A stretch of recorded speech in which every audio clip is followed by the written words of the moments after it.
Halo geng, jumpa lagi kita di video yang ke-14. Okey geng, untuk video kali ni aku nak sharekan dengan korang semualah. Ni aku dah masuk fasa pemasangan gate depan. Gate depan rumah dan di belakang sebab aku rasa gate ni sangat-sangat penting. Walaupun aku tengah buat kerja-kerja renovation ni kan.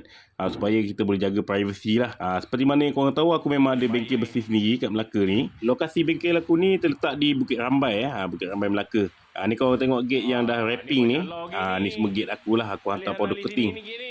So aku sajalah gunakan powder coating supaya dia lebih tahan lama lah. Untuk design gate ni pula aku akan gunakan ni aluminium panel. Seperti yang kau lihat ni ada warna flat black satu dengan warna coklat.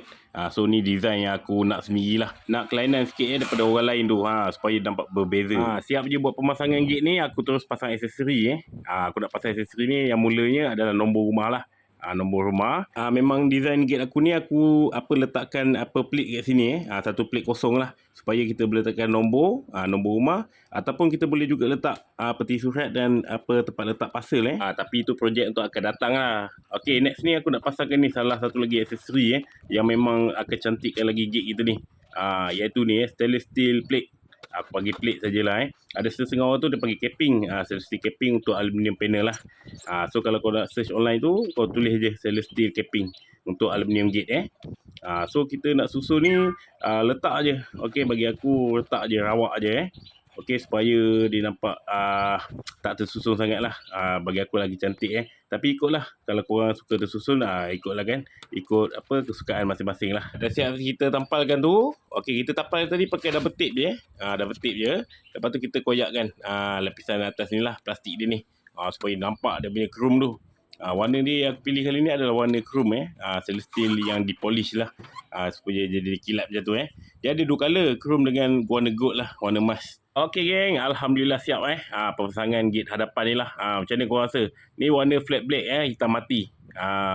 So ni design ni memang aku design sendiri lah dia seakan-akan macam ni lah. Tapi akan datang mungkin aku akan rapatkan lagi. Okey, dia punya gap ni di antara aluminium panel tu. Okey, sebab aku rasa dah nampak dalam so aku nakkan lebih privacy lah.